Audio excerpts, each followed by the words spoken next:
ஒருவரை நாங்கள் வாழ்த்தி வரவேற்கிறோம். இந்த வேளையில் கூட நாங்கள் அப்போஸ்தலர் புத்தகம் 5ஆம் அதிகாரத்துக்கு நாங்கள் திருப்பிக்கிறோம். அப்போஸ்தலர் புத்தகம் 5ஆம் அதிகாரத்துக்கு திருப்பி முதலாம் வசனத்திலிருந்து 11ஆம் வசனம் வரைக்கும் வாசி. அனனியா என்னும் பெயருள்ள ஒருவனும் அவனுடைய மனைவியாகிய சப்பிராலும் தங்கள் காணியாட்சியை விற்றார்கள். தன் மனைவி அறிய அவன் கிரயத்திலே ஒரு பங்கை வஞ்சித்து வைத்து ஒரு பங்கை கொண்டு வந்து அப்போஸ்தலருடைய பாதத்திலே வைத்தான். பேதுரு அவனை நோக்கி, அனனியாவே, நிலத்தின் கிரயத்தில் ஒரு பங்கை வஞ்சித்து வைத்து பரிசுத்த ஆவியினிடத்தில் பொய் சொல்லும்படி சாத்தான் உன் இருதயத்தை நிரப்பினதென்ன? அதை வைக்கும் முன்னே அது உன்னுடையதா இருக்கவில்லையோ? அதை விற்ற பின்பும் அதன் கிரயம் உன் வசத்தில் இருக்கவில்லையோ? நீ உன் இருதயத்திலே இப்படிப்பட்ட எண்ணம் கொண்டதென்ன? நீ மனுஷரிடத்தில் அல்ல தேவனிடத்தில் பொய் சொன்னாய் என்றான். அனனியா இந்த வார்த்தைகளை கேட்கவே விழுந்து ஜீவனை விட்டான்.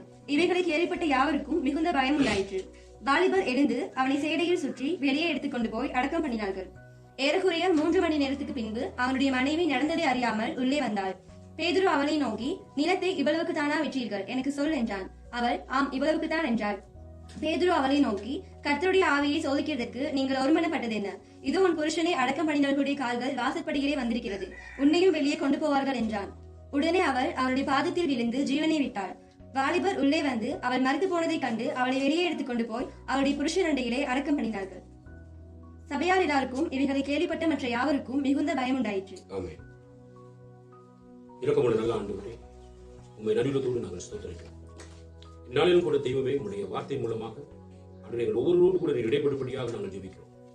உம்முடைய பரிசுத்த ஆவியானவருடைய பிரசன்னம் சிறு பிள்ளைகளிலிருந்து பெரியவர்களுக்கு ஒவ்வொரு மீதும் ஆண்டவரே ஆளுகை செய்யும்படியாக நாங்கள் ஜெபிக்கிறோம். கர்த்தருக்கு பயப்படுகிறதை நீர் ஒவ்வொருத்தருக்கும் போதித்து நடத்தும்படியாக ஜெபிக்கிறோம். ஆண்டவரே, அடியின் மரத்தில் உண்மை வெளிப்படுத்தும். அன்றைய சத்தியத்தினுடைய அன்றைய பொக்கிஷங்களை நாங்கள் கற்றுக்கொள்வதற்கு தெய்வம் உதவி செய்ய.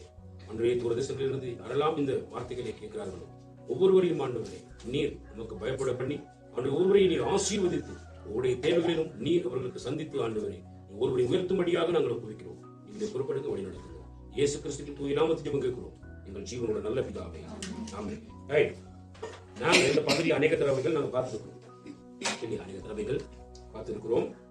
இன்றைக்கும் இந்த பகுதியிலிருந்து தான் நாங்கள் பார்த்திருக்கிறோம்.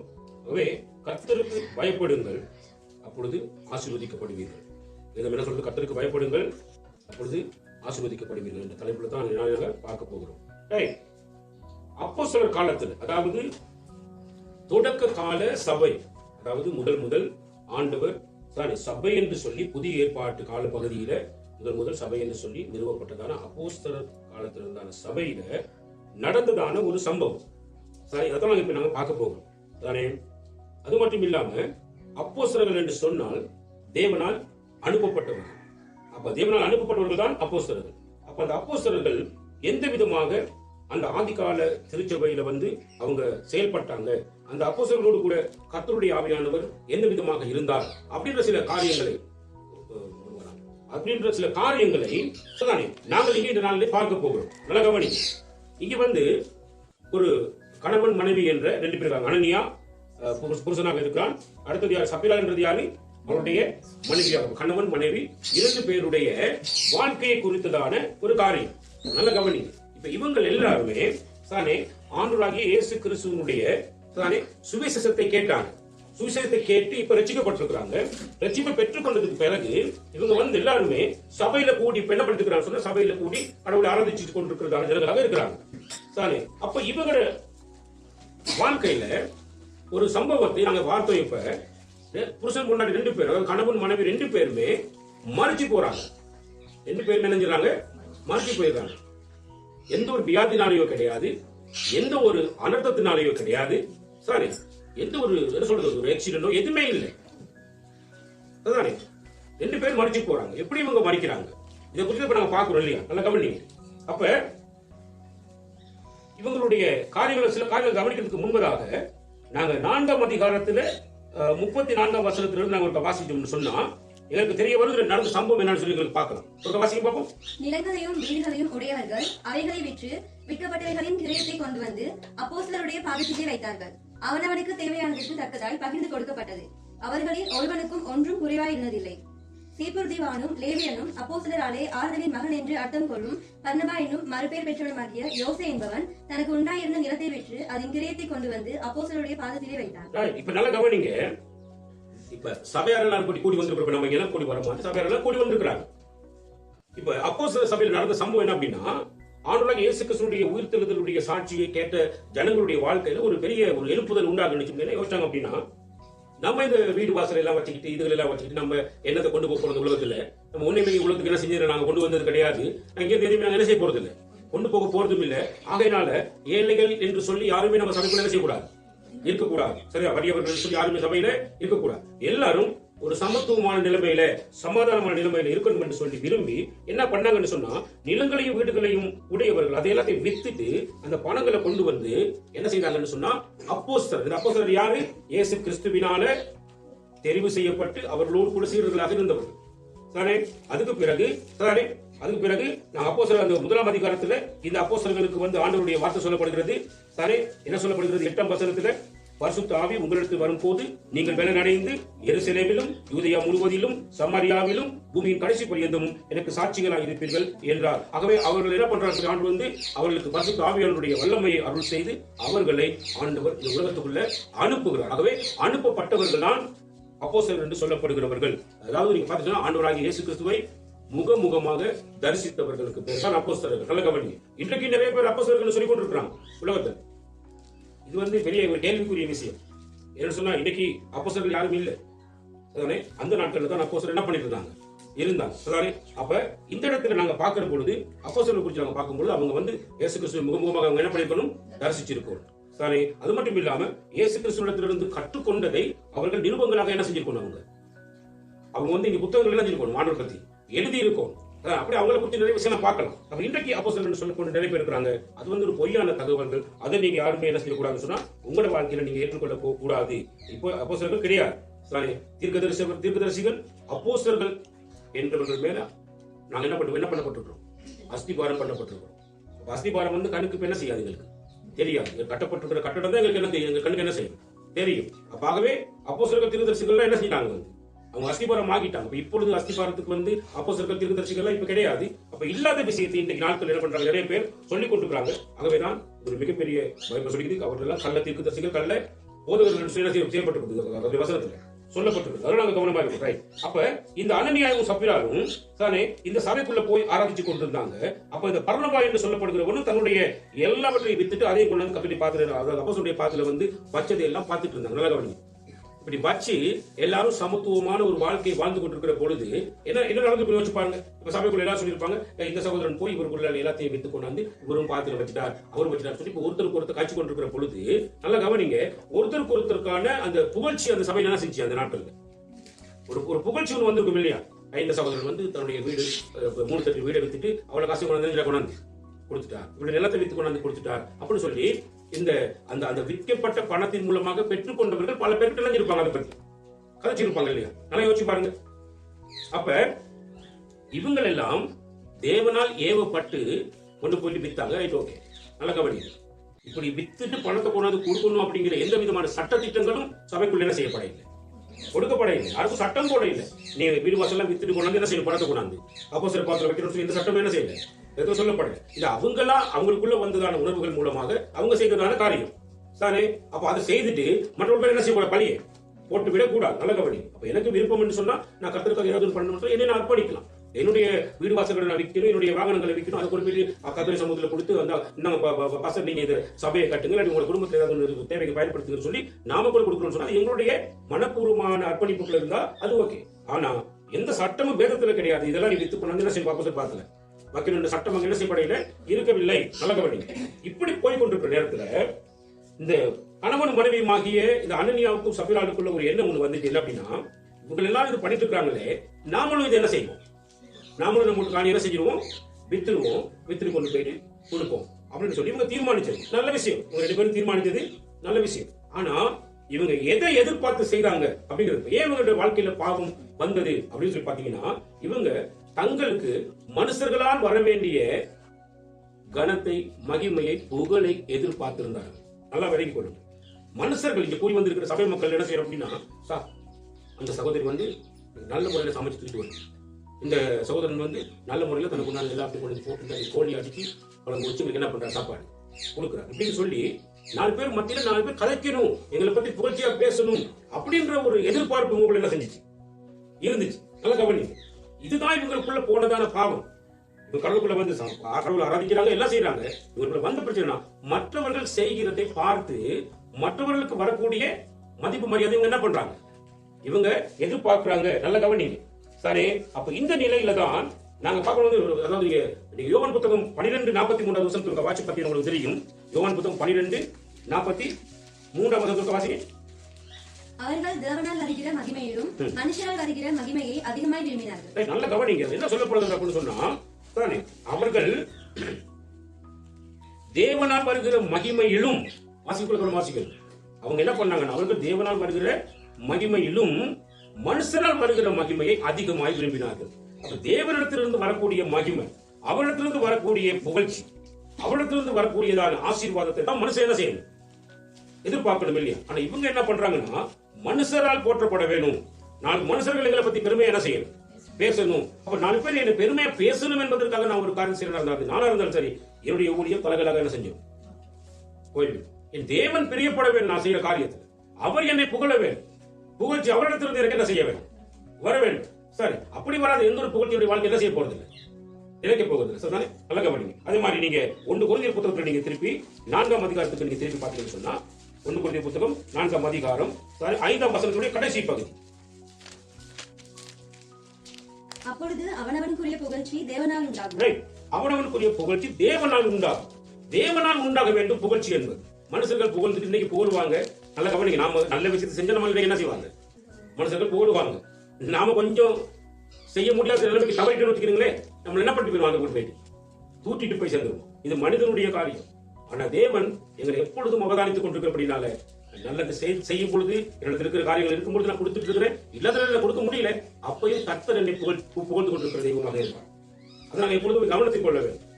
நல்ல கவனம். இப்படித்தான் இந்த இந்த இந்த ஜனங்களிடத்தில் இருக்கிற சம்பவம் என்னன்னு பாத்தீங்கன்னா சொன்னா, இந்த கணவன் மனைவி இடத்துல அவங்க எதிர்பார்த்தாங்க, அங்க இருக்கிற சபையார் எல்லாருமே, அது மட்டும் இல்லாம அங்க இருக்கிற அப்போஸ்தலர்கள் எல்லாம் என்ன பண்ணணுமா, இவங்களை என்ன செய்யணும், இவங்களை புகழணும் அப்படின்னு ஒரு எதிர்பார்ப்பு உங்களை என்ன செஞ்சு வந்துருச்சு. நல்ல கவனிங்க. கர்த்தருடைய சமூகத்துக்கு வருகிறோம். சில பேர் சில கர்த்தருடைய ஏவுதல்கள் மூலமாக சில காணிக்கைகளை கொண்டு ஆளுக்கு கர்த்தருடைய சமூகத்துக்கு கொடுக்கலாம். சரி, சில இடங்களில் சில பேருக்கு யாருக்காவது உதவி செய்யணுன்ற மனநிலை அவங்களுக்குள்ள தோன்றி அவங்க அதை செய்யலாம். இது கர்த்தர் ஒவ்வொரு மனிதனுக்குள்ளேயும் பேசுகிறதான காரியம். ஆனால் சுத்தி இருக்கிற நாங்க என்ன செய்யணும் அப்படின்னு சொல்லி பாத்தீங்கன்னா, சொல்றாரு, இந்த கை கொடுப்பது, இந்த கை வலது கை கொடுப்பது இடது கை காணாது இருக்கட்டும். அப்ப நாங்க எங்களுடைய கை கூட அடுத்து என்னுடைய வலது கை செய்யறது பார்த்தீங்கன்னா செய்யக்கூடாது, புகழக்கூடாதுன்னு சொல்லி ஆண்டு விரும்புகிற காரியம். ஆகவே ஆண்டவர் ஏவுதல் பண்ணி ஒரு காரியத்தை ஒருத்தருக்கு செய்யறாருன்னு சொன்னா, அதுல நாம செஞ்சுட்டு போயிட வேண்டியதான். மற்றவங்க செய்யறாங்களே அப்படின்ற எண்ணம் எங்களுக்குள்ள என்ன செய்யக்கூடாது, இருக்கிறதுக்கு கூடாது. கர்த்தருக்கு நான் கேட்கணும், கர்த்தத்துல கேட்கணும், நான் என்ன செய்யலாம் சொல்லி நான் கர்த்தருக்கு நான் என்ன செய்யணும், நான் கேட்க வேண்டும். நல்ல கவனிங்க. முதலாவது என்னுடைய வாழ்க்கையை பார்க்கும் பொழுது, மற்றவர்கள் செய்வது போல நாமும் செய்யணும்.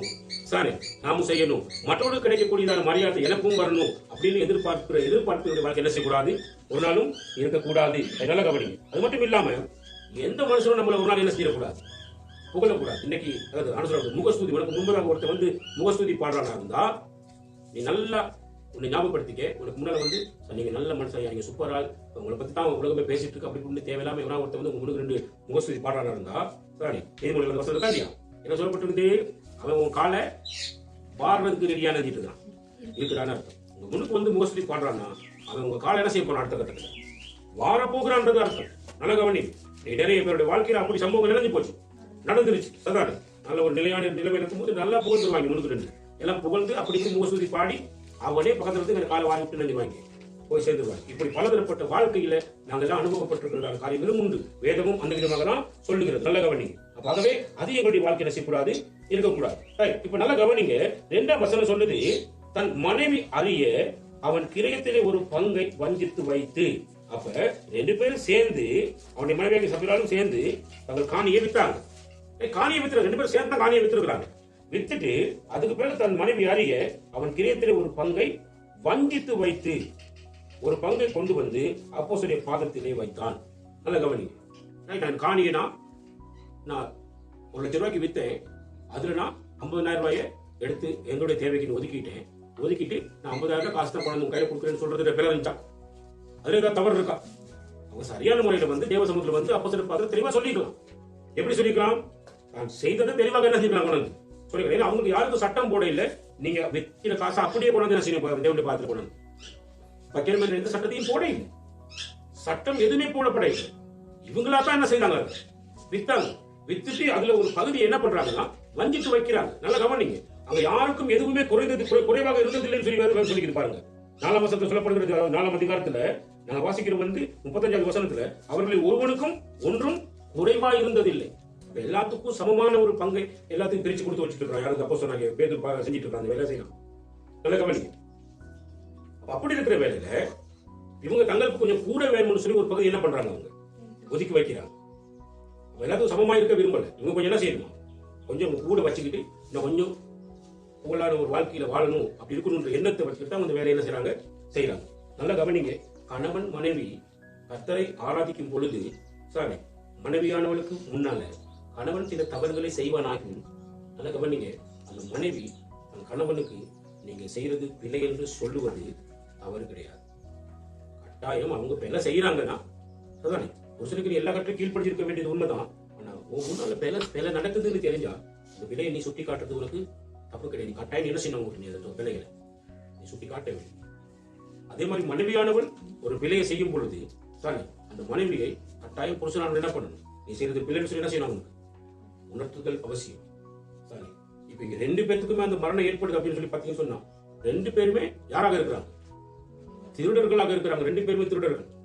சரி, பொய் பேச 2 பேருமே ஒருமனப்படுகிறார்கள். சரி, அப்ப எங்க என் நாமத்தினால 2 பேர் ஒருமனப்படுறீங்களோ அங்க உங்க நடுவில் வந்து என்ன பண்ணுவேன்? வாசம் பண்ணுவேன். ஆண்டவர் இயேசு கிறிஸ்து சொல்லியிருந்தார்.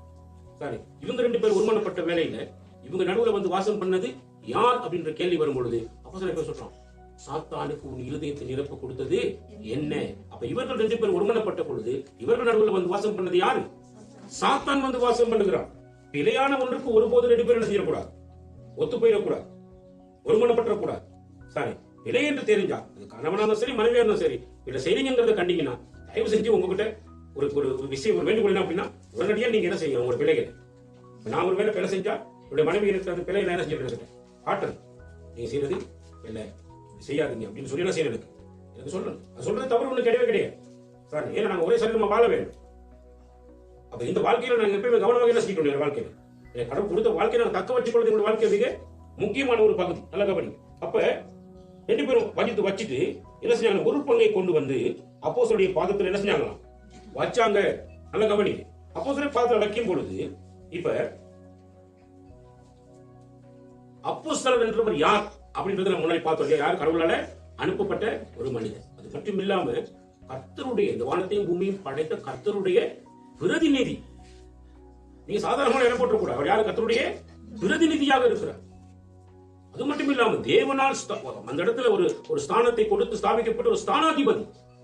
அப்ப அந்த ஒரு ஊழியக்காரனை சபையில் இருக்கக்கூடிய யாருமே சாதாரணமான முறையில் நினைக்கக்கூடாது, எடை போட்ட கூடவே கூடாது. நல்ல கவனி. சரி, அப்படி யாரும் சாதாரண நினைக்கக்கூடாது, எடை போட்ட கூடாது. நீங்க மத்திய புத்தகம் 10ஆம் அதிகாரத்துல நீங்க பாப்பீங்கன்னு சொன்னா மத்திய புத்தகம் 10ஆம் அதிகாரத்துல 42 வசனத்துக்கு வாசிங்க. சீஷன் என்னும் 41 வாசிங்க. தீர்க்கதரிசி என்னும் நாமத்தின் நிமித்தம் தீர்க்கதரிசியை ஏற்றுக்கொள்கிறவர் தீர்க்கதரிசிக்கு ஏற்ற பலனை அடைவான். நீதிமான் என்னும் நாமத்தின் நிமித்தம் நீதிமானை ஏற்றுக்கொள்கிறவன் நீதிமானுக்கு ஏற்ற பலனை அடைவான். சீஷன் என்னும் நாமத்தின் நிமித்தம் இந்த சிறியரில் ஒருவனுக்கு ஒரு கலசம் தண்ணீர் மாத்திரம் குடிக்க கொடுக்கிறவனும் தன் பலனை அடையாமல் போகான் என்று மெய்யாகவே உங்களுக்கு சொல்கிறேன் என்றார். நல்ல கவனிங்க. ஆண்டவராகிய இயேசு கிறிஸ்து சீசனாக ஏற்படுத்தின ஒரு சிறு பிள்ளையாக கூட இருக்கலாம். நம்மளாம் கூடிய ஆட்சி ஒருவேளை இந்த எபினேசர் வந்து சீசனாக தேவன் என்ன பண்றாரு சொல்லி இங்க வந்து ஏற்பாடு செய்யறாரு அப்படின்னு சொல்லி பாத்தீங்கன்னா அவனை சின்ன பயத்துல சொல்லி நம்மள என்ன செய்யக்கூடாது, அவனை கணக்கு எடுத்துடக்கூடாது. நல்ல கவனி. ஏன்னா கர்த்தர் நியமிச்சிருக்கிற சீசன் அப்படின்னா அவனுக்கு ஒரு கலசம் தண்ணீரை குடிக்க கொடுக்கிறவன் அதனுடைய பலனை வந்து அவன் ரெட்டிப்பா என்ன செய்யறானா பெற்றுக்கொள்கிறான். சரி, அப்ப தண்ணீரை கொடுத்தா உடனே வாங்கி குடிக்கிறதான சுபாவம் அந்த சீசன் கிட்ட இருக்கும். நல்ல கவனி. எனக்கு ஒரு தண்ணியை கொண்டு கொடுத்தா அந்த வாங்கி குடிக்கிறதுக்கு உரிய அந்த சுபாவம் என்ன செய்யணும்? இருக்கணும். சார், இல்ல இவங்க வீட்டுல குடிக்க மாட்டேன், இவங்க அந்த ஜாதி இந்த ஜாதி சொல்லி ஜாதி மதம் எல்லாம் ஒதுக்கி வச்சுட்டு வேலை செய்யக்கூடிய ஒரு காரியம் தேவனுடைய சமூகத்தில் கிடையவே கிடையாது. இங்க எப்படின்னா யாராவது வந்து தண்ணி ஒரு கிளாஸ் கொடுக்குறாங்க அப்படின்னா அல்லது ஒரு சாப்பாடு கொண்டு கொடுக்குறாங்கன்னு சொன்னா அது நான் மனப்பூர்வமாக என் ஆண்டவருக்கு நன்றி சொல்லிட்டு நான் குடிக்கவோ சாப்பிடவோ என்னுடைய வாழ்க்கையை என்ன செய்கிறோம்? நான் என்னுடைய வாழ்க்கையை தயார்படுத்த வேண்டும். காரணம் என்ன அப்படின்னா நான் ஒரு கலசம் தண்ணீரை குடிச்சிட்டேன்னா அந்த கொடுத்தவன் ஆசீர்வதிக்கப்படும். ஆண்டவன் ஆசீர்வதிக்க நான் சொல்லி ஜெபிக்கிறதை விட அவன் கொடுக்கறத வாங்கி குடிச்சிட்டாலே அவனுக்கு ஆசீர்வாதம் என்ன செஞ்சு போயிடும். நல்ல கவனிங்க, நீங்க கொண்டு கொடுக்குற சாப்பாடு நான் சாப்பிட்டாலே உங்களுக்கு ஆசீர்வாதம் என்ன செஞ்சு போயிடும். இப்படிப்பட்ட நிலைமையில் ஆண்டவர் என்ன செஞ்சுக்காரு, ஊழியக்காரனை வைத்திருக்கிறார். நல்ல கவனிங்க. அது மட்டும் இல்லாம மத்தேயு 23 சொல்லுகிறார், மத்தேயு 23 சொல்லுகிறார் தானே, நீங்க கவனிச்சீங்கன்னு சொன்னா மத்தேயு 23 அதிகாரத்துல வாசி முதலாம் வசனத்திலிருந்து. பின்பு இயேசு ஜனங்களையும் தம்முடைய சீஷர்களையும் நோக்கி, வேதபாரகரும் பரிசேயரும் மோசேயினுடைய ஆசனத்தில் உட்கார்ந்திருக்கிறார்கள். ஆகையால் நீங்கள் கைக்கொள்ளும்படி அவர்கள் உங்களுக்கு சொல்லுகிற யாவையும் கைக்கொண்டு செய்யுங்கள். நீங்க பாருங்க, வேதபாரகரும் பரிசேயரும் அவங்க கர்த்தருக்கு பிரியமில்லாதவர்கள். அவங்க கர்த்தருக்கு பிரியமில்லாதவர்கள் தான். ஆனா அவங்க உட்கார்ந்து இருக்கிற அந்த ஆசனம் எந்த ஆசனத்தில் உட்கார்ந்து இருக்கிறாங்க அப்படின்னு பாத்தீங்கன்னா, மோசேயினுடைய ஆசனத்துல என்ன படிக்கிறாங்க, உட்கார்ந்து இருக்கிறாங்க. அந்த மோசேயினுடைய ஆசனத்துல உட்கார்ந்து இருந்து கொண்டு தானே நீங்கள் கை கொள்ள வேண்டும் என்று அவர்கள் உங்களுக்கு சொல்லுகிற யாவையும் கை கொண்டு செய்யுங்கள். சொல்லப்படுகிறதான ஒவ்வொரு விஷயமும் வேத வசனத்திலிருந்து தான் சொல்லுவாங்க. வேத வசனம் யாருடையது? கர்த்தருடையது. அது கர்த்தருடைய வாயிலிருந்து புறப்பட்ட வார்த்தை. அந்த வார்த்தையை பிரசங்கிக்கிற பொழுது அந்த வார்த்தையை கேட்டு அந்த வார்த்தைப்படி நீங்க செய்ய வேண்டிய செய்யணும். ஆனா அவங்க செய்கைகளை பற்றி நீங்க என்ன செய்யக்கூடாது. அவங்க என்ன செய்யறாங்களோ அதை பார்த்து நீங்க என்ன செய்ய போகக்கூடாது. ஆண்டவர் பாருங்க எவ்வளவு தெளிவான முறையில சில காரியங்களை அந்த மனிதர்களுக்கு கற்றுக் கொடுக்கிறாருன்னு சொல்லி நல்ல கவனி. அப்ப அவங்களுடைய செய்கைகள் தவறான செய்கைகள். எப்படி தவறான செய்கைகள்? சரிதானே? அவங்களோட செய்கைகள் எப்படிப்பட்ட தவறான செய்கைகள் சொல்லி பார்த்தீங்கன்னு சொன்னா, அவங்க சுமப்பதற்காக பாரமான சுமைகளை கட்டி மனுஷ தோளின் மேல வைக்கிறாங்க. ஆனா தாங்களும் ஒரு விரலாலையும் அதை செய்ய மாட்டேங்கிறாங்க. நல்ல கவனி. அப்ப இன்னைக்கு இருக்கிற ஊழியக்காரர்களுடைய வேலையை பார்த்தீங்கன்னா, ஜனங்கள் ஒரு கிரௌட் ஒன்று இருக்குது. அந்த கிரௌட் எல்லாம் வருது. அவங்க கிட்ட வரக்கூடிய காணிக்கைகளை தசமபாகங்களை வாங்கி அவங்க என்ன பண்றாங்கன்னா, அது கட்டாயம் ஊழியக்காரங்க தான் சாப்பிடணும், ஊழியக்காரங்க குடும்பம் தான் சாப்பிடணும். அதே நல்லா கவனிங்க, அந்த காரியத்தை வாங்கி இவங்க என்ன பண்ணி இவங்களுடைய தேவைக்கு மட்டும்தான் என்ன செய்யணும், இவங்க யூஸ் பண்றாங்க. அதுக்கு மேலதிகமா இருக்கிறது இவங்க சில தரித்திரர்கள், சில வேளாத கடத்தக்கூடிய ஏழை எதிர்களுக்கு அவங்க என்ன பண்ணணும், அதை கொடுத்து உதவி செய்ய வேண்டும். ஆனா இன்னைக்கு இருக்கிற ஒரு காரியம் என்ன பண்ணி பாத்தீங்கன்னு சொன்னா, நம்ம மேல பெரிய பாரத்துல சுமத்துவாங்க. ஆனா அவங்க இந்த கூடல தான் என்ன செய்வாங்க, பிரயாணம் பண்ணுவாங்க. சாலே நம்மளுக்கு நடந்து போறது கூட ஒரு செருப்பு ஒழுங்கான முறை என்ன செய்யாது இருக்கா. விசுவாசிகளுக்கு இருக்கிற சம்பவங்கள் நீங்க பாத்தீங்கன்னா, இந்த மாதிரி எல்லாம் நீங்க செய்ய போவாதீங்க. நான் சொல்றேன், இப்படி எல்லாம் நீங்க செய்ய போவாதீங்க. ஆனா அவங்க கற்றுக் கொடுக்கிறது அது என்னுடைய வார்த்தை. அது கற்றுக் கொடுக்கிற வார்த்தைக்கு நீங்க கீழ்படுத்தி என்ன செய்யணும், ஒவ்வொருத்தரும் நீங்க நடக்கவே வேணும்.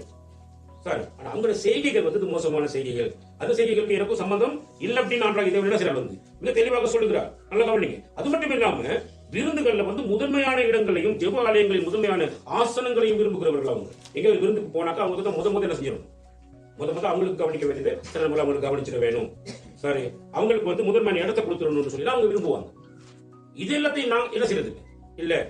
நல்ல கவனி. இப்படியான விஷயங்கள் வேதத்தில் என்ன செய்யப்பட இல்லை, போதிக்கப்படலைன்னு சொல்றாங்க. அது மட்டும் இல்லாம சானே போதகரே என்று சொல்லி ரபி என்று சொல்லி அழைக்கப்படுகிறதே அவங்க விரும்புறாங்க. நீங்க அதுபடி என்ன செய்ய போவாங்க, விரும்பாதீங்க. காரணம் சானே, நீங்களும் ரபி என்று அழைக்கப்படாதீர்கள், கிறிஸ்து ஒருவரே உங்களுக்கு போதகராய் இருக்கிறார். நல்ல கவனி. போதகம் என்று சொல்லும் பொழுது இப்ப எனக்கு என்ன ஆண்டவர் போதிக்கலன்னு உங்களுக்கு எனக்கு என்ன செய்யலாம், போதிக்க முடியாது. ஆண்டவருக்கு போதிக்கிறது தான் உங்களுக்கு என்ன செய்யலாம், போதிக்கலாம். அதுக்கு மிதமிஞ்சி நான் போயிடக்கூடாது. நல்ல கவனிங்க. அதுக்கு பிறகு நீங்க பாத்தீங்கன்னா சொன்னா, ஒருவனையும் உங்கள் பிதா என்று என்ன செய்யாதீங்க, சொல்லாதீர்கள். இன்னைக்கு பாத்தீங்கன்னா நீங்க காலத்துல பாருங்க, சில நேரங்கள் சில ஊழியக்காரர்கள் பாத்தீங்கன்னா பெருசா இந்த வெள்ளக்காரர்கள் ஒரு பட்டி பேர் ரெவரன் பட்டம் சொல்லுவாங்க. ரெவரன்றதுக்கு பட்டத்துக்கு என்ன அர்த்தம் அப்படி சொன்னா, அதி வணக்கத்துக்குரிய பிதா என்று அர்த்தம். பிதானே சொல்ல வேணும்னு சொல்றாரு ஆண்டவர். எப்படி சொல்லிக்கிறாரு, பிதா என்று ஒரு யாரும் என்ன செய்யக்கூடாது, சொல்லக்கூடாதுன்னு சொல்றாரு, அழைக்கப்படக்கூடாதுன்னு சொல்றாரு. யார் சொல்றது? இயேசு கிறிஸ்து சொல்றார். ஆனா இவங்க என்ன பண்றாங்கன்னா, அந்த பட்டத்தை தான் தங்களுடைய வாழ்க்கையில பட்டத்தை சுட்டி கொண்டு தங்களை அதி வணக்கத்துக்குரிய பிதா. இப்ப எங்க வீட்டுக்கு சபைக்கு ஒருத்தர் வர்றாரா இருந்தா நான் என்ன செய்யணும், மைக்ல என்ன செய்யணும், அதி வணக்கத்துக்குரிய பிதா அவர்கள் வந்திருக்கிறாங்கன்னு சொல்லி அவரை அறிமுகப்படுத்தணும். அப்படி அறிமுகப்படுத்தாம சும்மா இப்படி ஒரு பாசகத்தர் வந்திருக்கிறான்னு சொல்லிட்டு அவங்களுக்கு எங்க மேல பிரச்சனை புரியும். என்ன சொல்லுவாங்கன்னா, நம்மள சரியான முறை என்ன செய்யறாங்க, கனம் பண்ணலன்னு ஒரு குற்றச்சாட்டு. சரிதான். நல்ல கவனிங்க. இப்படி எல்லாம் வேணும் உங்களுக்கு என்ன செய்ய. ஆகவே இந்த ரெவரன் கொள்ளர் அடிச்சுக்கிட்டு தெரிகிற இந்த மாதிரியான காரியங்களில் ஈடுபடக்கூடிய ஊழியக்காரர்கள் உங்களுக்கு முன்னால் இருப்பாங்கன்னு சொன்னா நீங்க கவனமா இருங்க. ஏனென்றால் அது கர்த்தர் ஏற்படுத்தின பதவி கிடையவே கிடையாது. நான் தெளிவா சொன்னார், யாரும் பிதா என்று என்ன செய்யப்படக்கூடாது, அழைக்கப்படக்கூடாது.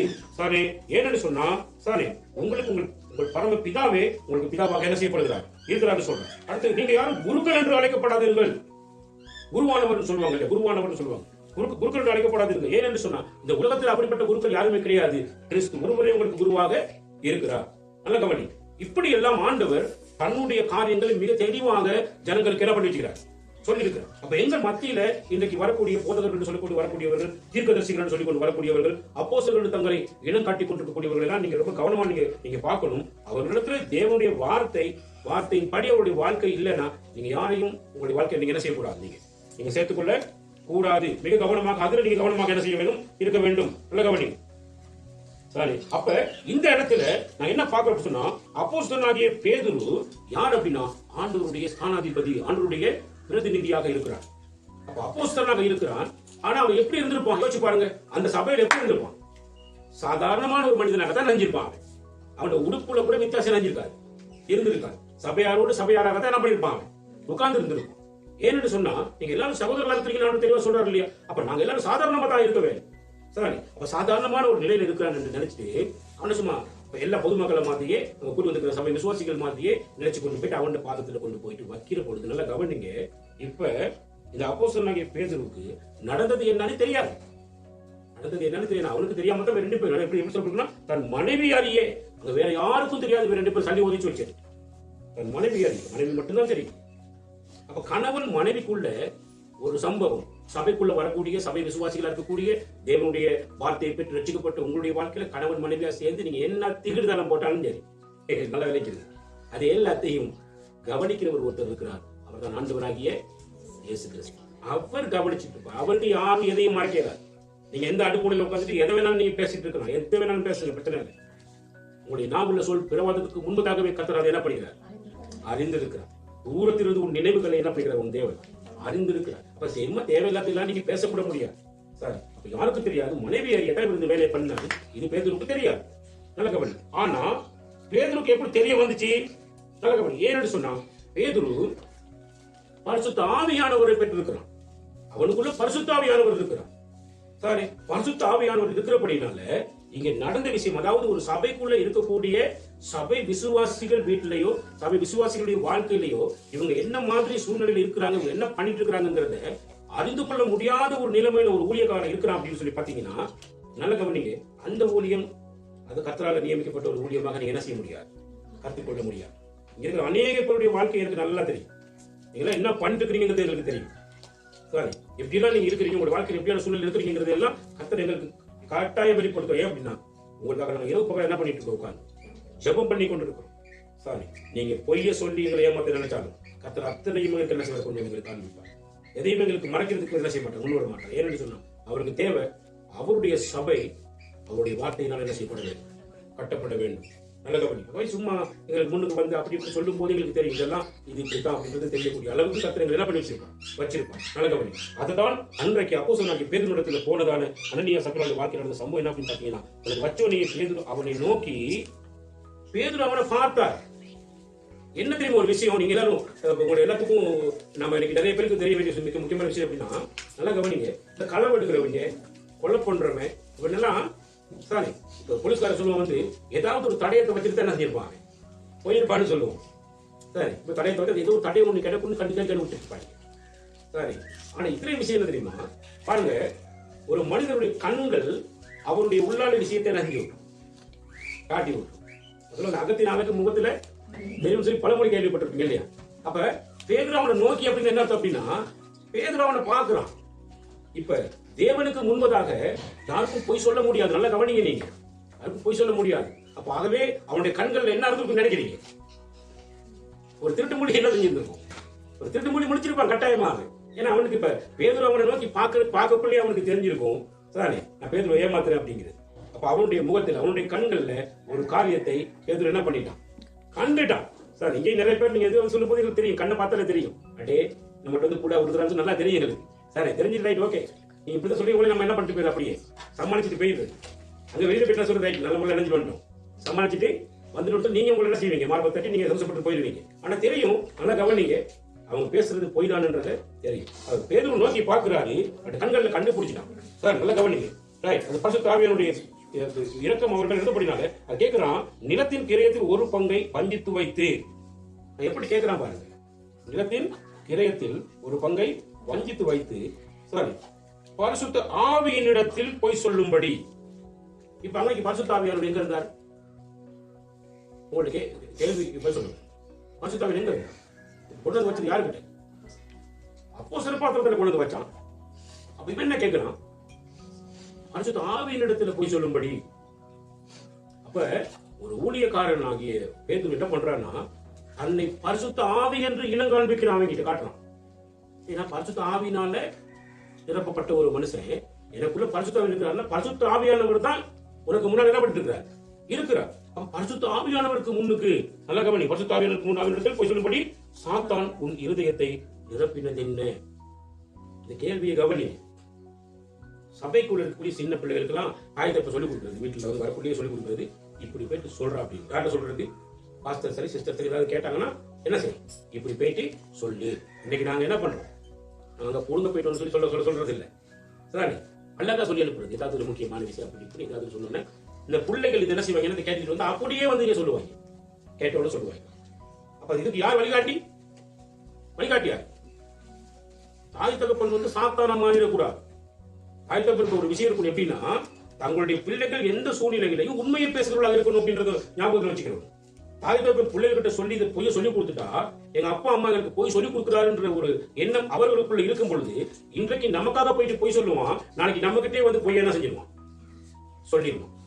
உங்களுக்கு விலங்கு நான் பேசுறது இறங்கா நல்ல இன்னைக்கு எனக்காக தான் போயிட்டு போய் பேசுவான், நாளைக்கு என்ன செய்வான்? எனக்கிட்டே வந்து போய் பேச ஆரம்பிச்சிருவான். ஏன்னா அவனுக்கு தெரியும் சாரி பொய்க்கு ஒரு வெளிவு இருக்குன்னு தெரியும், அவனுக்கு கண்டுபிடிச்சிருவான்.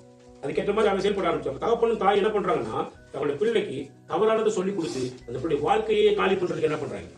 முயற்சி செய்யறாங்க. ஒரு நாளும் வந்து வேற என்ன செய்யக்கூடாது, நீங்க செய்யக்கூடாது. ஞாபகம் வச்சுக்கொள்ளுங்க. சரிதானே? அடுத்து நீங்க பாருங்க, சரிதானே, சாத்தானுக்கு ஒரு இருதயத்தை நிரப்பினது என்ன? இருதயத்துல யார் இருக்கணும்? பரிசுத்த ஆவியானவர் இருக்கணும். பரிசுத்த ஆவியானவர் இருந்தா ஒரு சிறு கரையாகிலும் இருக்க முடியுமா? ஒரு பொய்யாகிலும் இருக்க முடியுமா? ஒரு சிறு திருடாக இருக்க முடியுமா? இருக்கே இல்லை. அப்படின்னா பொய் சொல்லுகிறதற்கு யார் அங்க ஒரு இருதயத்தை நிரப்பினதான்? சாத்தான் நிரப்பினது. அப்ப பொய்க்கு பிதா யாரு? சாத்தான். பொய்க்கு பிதா சாத்தான். அப்ப பொய்ய பேசினாலே அந்த பொய்க்கு நல்ல கவனிங்க, பேசுகிற பொய்க்கு மரண தண்டனை இருக்கிறது. என்ன தண்டனை இருக்கிறது? பொய் பேசுகிற என்ன தண்டனை இருக்கு?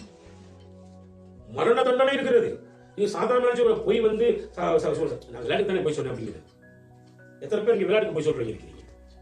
விளையாட்டு தானே போய் சொல்றேன். வெளிப்படுத்தின புத்தகம் 21ஆம் அதிகாரம் 8ஆம் வசனத்தை வாசி. வெளிப்படுத்தின விசேஷம் 8 வாசி.